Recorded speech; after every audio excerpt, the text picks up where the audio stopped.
Սրբազան հայրեր, նախ ուրախ եմ ձեզ տեսնելու համար եւ ուզում եմ շնորհակալություն հայտնել ձեզ ձեր սկզբունքային դիրքորոշման համար, որ դուք այսօր արտահայտել եք հրապարակային կերպով եւ գիտեք, ես կարծում եմ, որ այն թեման, որը արծարծել եք դուք ձեր հայտարարության մեջ,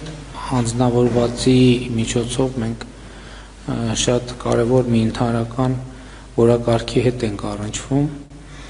Ես շատ երկար մտածել եմ եւ եկել եմ հետեւյալ մի հետեւության ինքս ինձ համար, որ նաեւ կիսել եմ հանրության հետ եւ հարկ եմ համարում կիսել նաեւ ձեզ հետ, որ մենք շատ խոսում ենք արժեքահենք հանրություն,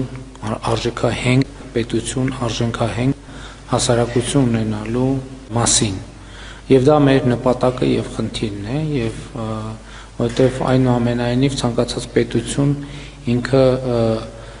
հենված է բացի զուտ իրավական տրամաբանությունից, այդ իրավական տրամաբանությունն էլ հենված է որոշակի արժեքային համակարգի վրա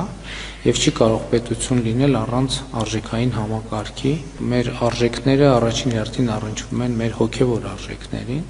եւ իրականության մեջ ինչպիսի դեր ունեն մեզ համար հոգեվոր արժեքները, դրանք մեծապես կանխորոշում են նաեւ պետության